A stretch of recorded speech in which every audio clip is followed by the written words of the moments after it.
I never thought I'd be writing about family drama on Reddit, but here I am. It all started when my grandfather passed away last month. He was a successful businessman who built his fortune from scratch. Growing up, we were close. I spent many summers at his sprawling estate, helping him in the garden or listening to his stories about his younger days. Grandpa's story was truly one of rags to riches. He grew up in a small town, the son of immigrants who worked in factories.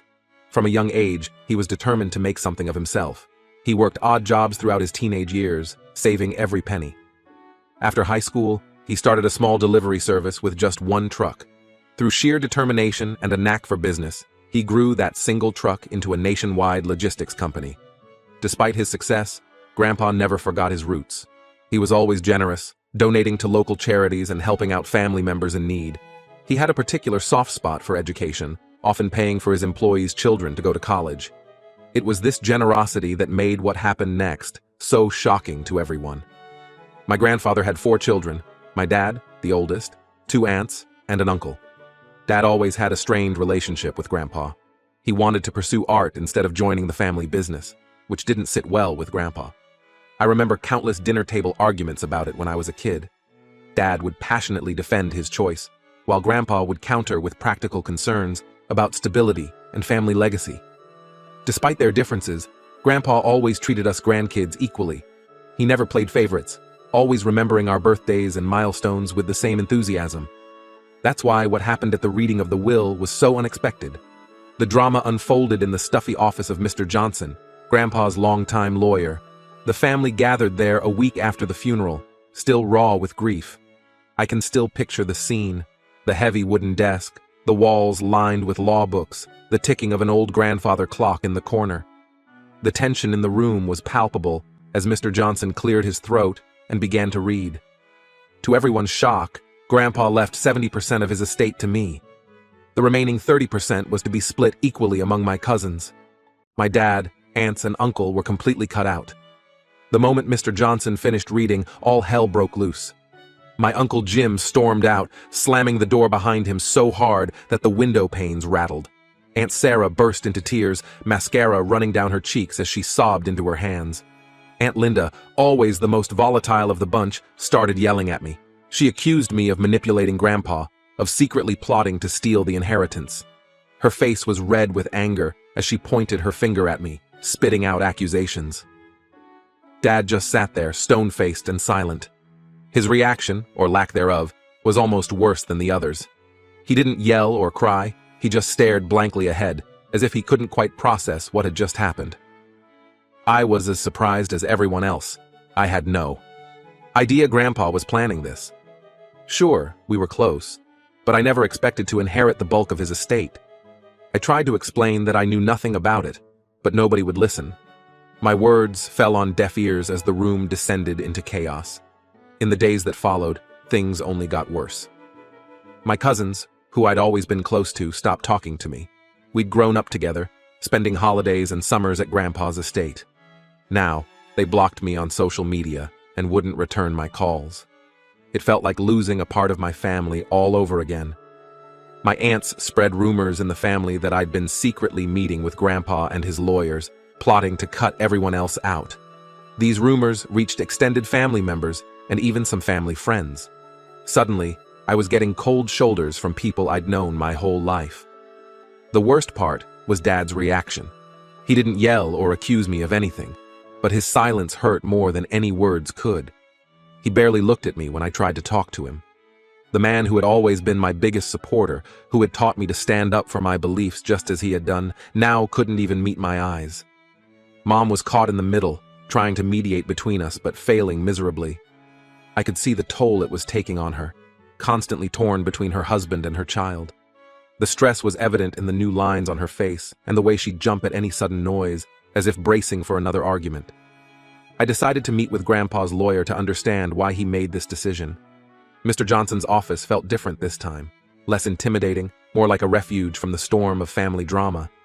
He explained that Grandpa had updated his will 5 years ago. Apparently, he was disappointed with how his children were living their lives. Dad had given up on his art and was working a corporate job he hated. I remembered the day he had announced he was taking a job at a big financial firm. Grandpa had been pleased, but I had seen the light go out of Dad's eyes. Uncle Jim had gambling problems and had asked Grandpa for money multiple times.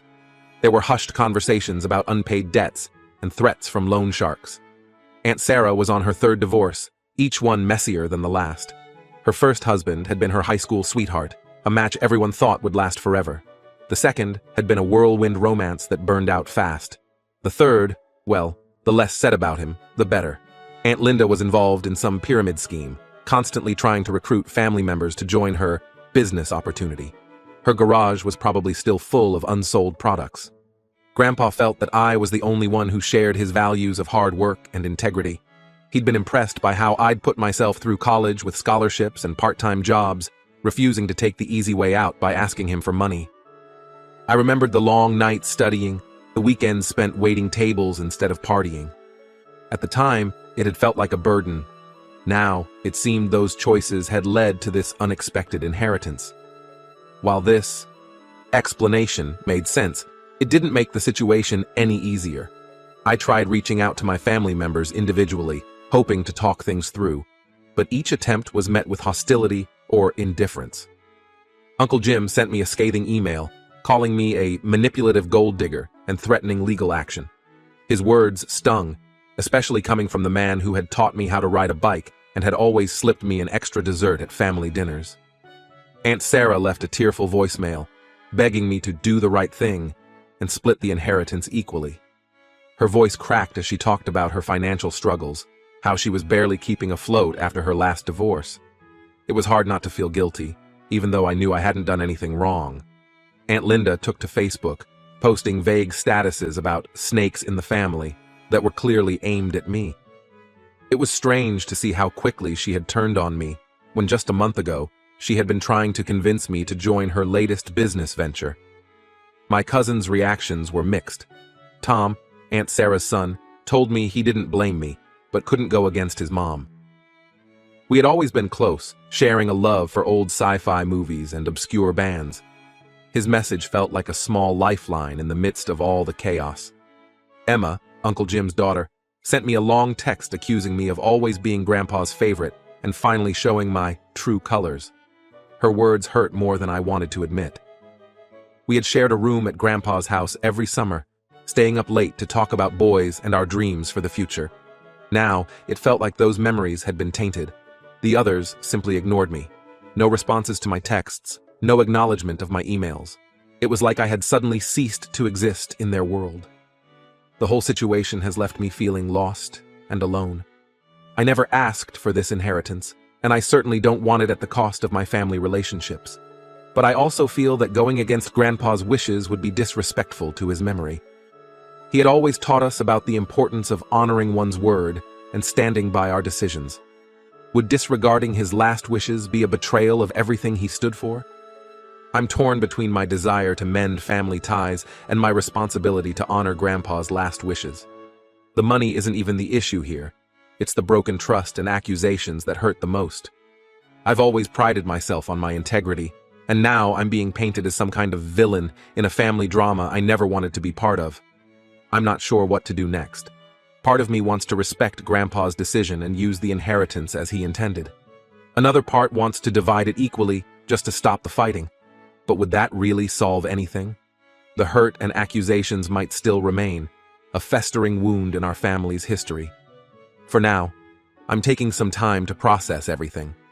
I've moved out of my parents' house and am staying with a friend. The distance helps, but it's strange to be away from the home I grew up in. I find myself missing the familiar creak of the stairs, the way the light filters through the kitchen window in the morning. But I know I can't go back, not until things calm down. I'm considering seeking legal advice to understand my options better, not to fight my family, but to make sure I'm doing everything right. The weight of this inheritance feels heavy on my shoulders, and I want to make sure I'm handling it responsibly. This whole experience has shown me a side of my family I never knew existed. It's painful to see how money can change people and tear relationships apart. The people I've known and loved my whole life suddenly feel like strangers. It's like looking at a familiar photograph and realizing all the faces have changed. I just hope that someday they'll realize that I never meant for any of this to happen, that I'm still the same person I was before, still their family. But for now, All I can do is try to navigate this new reality as best I can. Has anyone been in a similar situation? Any advice on how to handle this would be appreciated. I feel like I'm losing my family, and I don't know how to fix it. The path forward feels unclear, and for the first time in my life, I'm not sure where to turn. Update 1. It's been a month since my last post, and a lot has happened. I want to thank everyone who commented and offered advice. Your support meant a lot during this difficult time. After much consideration, I decided to stand my ground and honor my grandfather's wishes. This decision wasn't easy, but I realized that caving into my family's demands wouldn't solve the underlying issues. It felt like I was at a crossroads, and whichever path I chose would permanently change my relationships with my family. I met with Mr. Johnson again to discuss the details of the inheritance. His office, once a place of family turmoil, now felt like a sanctuary where I could get clear, unbiased information. It turns out that Grandpa had set up a trust, with specific conditions on how the money should be used. A significant portion is earmarked for charitable causes he cared about, and another part is to be invested in sustainable businesses. As Mr. Johnson explained the details of the trust, I couldn't help but feel a surge of admiration for my grandfather. Even in death, he was trying to make a positive impact on the world. It reminded me of the summers I spent with him, listening to his stories about the importance of giving back to the community. This trust wasn't just about money.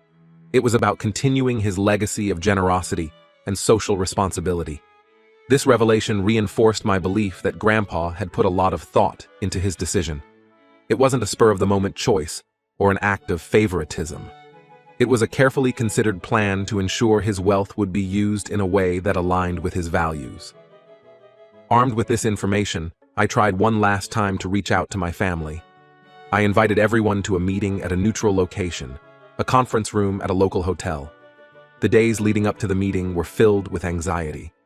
Would they even show up? And if they did, would they listen? To my surprise, most of them showed up, though the atmosphere was tense. The conference room felt too small, too stuffy, as if it could barely contain the emotions swirling within it. I could feel the weight of their stares as I stood up to speak. I explained everything I'd learned about Grandpa's intentions and the structure of the trust. I talked about the charities he wanted to support, the sustainable businesses he hoped to foster. As I spoke, I could see a mix of emotions playing across their faces: surprise, skepticism, and maybe, just maybe, a glimmer of understanding. I also made it clear that while I was open to discussion, I wouldn't be bullied into going against Grandpa's wishes. It was hard to say those words, to stand firm in the face of my family's disappointment and anger. But I remembered Grandpa's lessons about integrity and knew I had to stay true to my convictions. The reactions were mixed. Dad, who had been silent until now, finally spoke up. His voice was quiet, but in the tense silence of the room, it carried clearly. He admitted that he'd been angry not at me, but at himself. He regretted giving up on his art and disappointing Grandpa. As Dad spoke, I remembered the paintings that used to fill our house, the smell of turpentine that always clung to his clothes. I thought about the day he had packed away his easel, declaring that it was time to grow up and get a real job. It was a breakthrough moment, and for the first time since this all began, I felt a glimmer of hope for our relationship. Uncle Jim, on the other hand, wasn't satisfied. His face was red, his hands clenched into fists as he accused me of putting on a show and stormed out halfway through the meeting. The slam of the door behind him felt like a physical blow, a stark reminder of how deep the rift in our family had become. Aunt Sarah seemed conflicted, torn between her desire for the money and her realization that Grandpa's decision wasn't my fault. I could see the struggle playing out on her face, the way she bit her lip and couldn't quite meet my eyes. She had always been the peacemaker in the family, and I could tell she was trying to find a way to bridge the gap. Aunt Linda surprised everyone by apologizing for her behavior. She confessed that she'd been projecting her own guilt onto me. Apparently, Grandpa had confronted her about the pyramid scheme before he died, and she felt ashamed. As she spoke, I remembered the enthusiastic way she used to talk about her business opportunity, always with a slightly desperate edge to her voice. Now, that desperation was gone, replaced by a quiet humility that was new to her. My cousins were mostly quiet during the meeting. Emma, who had been one of the most vocal against me, approached me afterwards. She didn't apologize outright, but she did admit that she might have jumped to conclusions. It's a small step, but I'll take it. As we talked, I was reminded of our shared childhood memories, the late-night gossip sessions, the inside jokes, the secrets we'd sworn to keep forever. It gave me hope that maybe, just maybe, we could find our way back to that closeness. The meeting didn't solve everything, but it was a start. At least now, most of my family understands that I'm not the villain they'd made me out to be. There's still tension, especially with Uncle Jim, but it feels like we're moving in the right direction. In the weeks following the meeting, I've been busy learning about managing the trust. It's overwhelming, but also exciting. I'm determined to use this inheritance to make a positive impact, just as Grandpa wanted. I've been reading books on finance and philanthropy, trying to educate myself on how to best manage this responsibility. I've started reaching out to the charities Grandpa specified in the trust. One of them is an organization that provides art supplies and classes to underprivileged kids. When I told Dad about this, I saw a spark in his eyes that I hadn't seen in years. He's even talking about volunteering there. The thought of him picking up a paintbrush again, of rediscovering that part of himself that he had buried for so long, fills me with a bittersweet joy. Mom has been my rock through all of this. She's been mediating between me and Dad, and slowly, we're rebuilding our relationship. We're not back to where we were before, but we're talking again, and that's progress. I see the relief in her eyes every time Dad and I manage to have a conversation without tension, and I'm grateful for her unwavering support. Aunt Sarah called me last week. She was hesitant at first, but eventually opened up about her financial struggles due to her divorces. While I can't give her money directly from the trust, I'm looking into ways to help her get back on her feet, maybe by funding some career training programs. It feels good to be able to help, to use this inheritance in a way that can make a real difference in my family's lives. Uncle Jim is still not speaking to me, and honestly, I'm okay with that for now. His gambling problem is serious, and I don't want to enable him. Instead, I'm researching addiction recovery programs that the trust could potentially support. It's a delicate situation, and I'm trying to find a way to help without overstepping or making things worse. As for my cousins, it's a mixed bag. Tom and I have started texting again, mostly about neutral topics like sports and movies. It's not much, but it's a start. Emma is still distant, but she did accept my friend request on Instagram, so that's something. The others are slowly coming around, though things are still awkward. It's strange to navigate these relationships that were once so close and easy, now fraught with tension and unspoken words. Managing this inheritance is a huge responsibility, and there are days when I feel overwhelmed. The sheer scope of it all, the financial decisions, the charitable initiatives, the family dynamics, sometimes feels like too much. But then I remember Grandpa's faith in me, and it gives me strength. I'm determined to prove that his trust wasn't misplaced. There's still a long road ahead in healing family relationships, but I'm cautiously optimistic. This experience has taught me a lot about standing up for myself while still being compassionate towards others. I'm not the same person I was when this all started, and in some ways, that's a good thing. I've had to grow up fast, to learn to make tough decisions and stick to them. I'll keep you updated on how things progress. Thank you again for all your support and advice. It's made a world of difference knowing that there are people out there who understand and care, even if they're strangers on the internet. It's been a source of strength during this challenging time. Update 2. Another month has passed, and I wanted to give you all an update on the situation. Things have been interesting, to say the least. The biggest news is that Uncle Jim has taken legal action. He's contesting the will, claiming that Grandpa wasn't of sound mind when he made his decision. It's a baseless claim. Grandpa was sharp as a tack until the end, but it's causing a lot of stress. I've had to hire a lawyer to deal with this, which is eating into both my time and the trust's resources. The day I was served with the legal papers is etched in my memory. It was a sunny afternoon, and I was just getting back from a meeting with one of the charities we're supporting. The knock on the door, the courier handing me the thick envelope. It felt surreal, like something out of a TV drama. As I read through the legal jargon, I felt a mix of anger, disappointment, and oddly, pity for Uncle Jim. How had it come to this? This move has caused another rift in the family. Aunt Sarah and Aunt Linda are furious with Uncle Jim, feeling that he's stirring up drama just as things were starting to calm down. I overheard a heated phone call between Aunt Sarah and Uncle Jim, with Aunt Sarah telling him he was tearing the family apart. It's strange to have them on my side now, when just a few months ago they were accusing me of the same thing. Dad, surprisingly, has been supportive of me through this.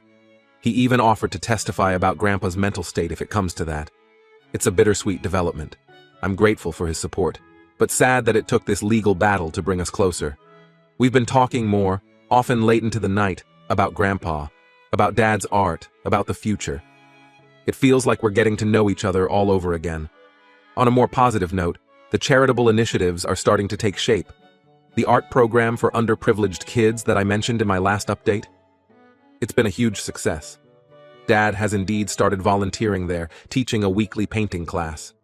It's amazing to see him rediscovering his passion for art. Mom says she hasn't seen him this happy in years. Last week, I stopped by during one of his classes. Seeing him there, surrounded by eager kids, paintbrush in hand and a smile on his face, it was like seeing the dad I remembered from my childhood. Aunt Linda has done a complete 180.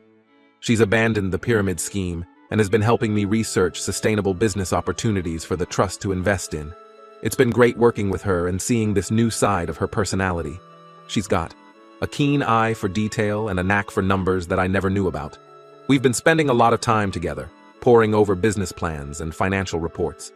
It's brought us closer, and I'm starting to see her less as just Aunt Linda and more as a person in her own right. Aunt Sarah took me up on the offer for career training.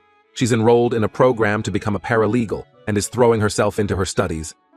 It's early days, but she seems motivated and excited about this new direction in her life. She calls me often to chat about her classes or ask for advice on assignments. It's a new dynamic for us, and I'm enjoying getting to know this more focused, determined version of my aunt. My cousins are slowly coming around. Tom and I are back to our old friendship, and he's been a great support through all of this. We've started having weekly video game nights like we used to, and it feels like old times. Emma is still a bit standoffish, but she did reach out to apologize for her initial reaction. We met for coffee last week, and while it was a bit awkward at first, by the end, we were laughing about old family stories. The others fall somewhere in between, not hostile, but not exactly warm either. It's a work in progress. Managing the trust is still challenging, but I'm getting the hang of it. I've assembled a team of financial advisors and lawyers to help me navigate the complexities. It's a steep learning curve, but I'm determined to do right by Grandpa's legacy. Some days, I find myself wishing I could talk to him, ask for his advice. But then I remember all the lessons he taught me over the years, and I feel like he's still guiding me in a way. The legal battle with Uncle Jim is ongoing, and honestly, it's the most stressful part of all this. His gambling problem has apparently gotten worse, and I suspect this lawsuit is a desperate attempt to get money to cover his debts. It's sad to see him self-destructing like this, but I can't let that affect my resolve to honor Grandpa's wishes. I've tried reaching out to him a few times, offering to help him find treatment for his addiction, but he's not receptive. It's hard to watch someone you care about spiral like this, especially when they refuse help. Despite the ongoing drama with Uncle Jim, I feel like I'm finally finding my footing in this new reality. It's not easy, and there are days when I wish Grandpa had just split everything equally. But then I see the good that's coming from following his wishes.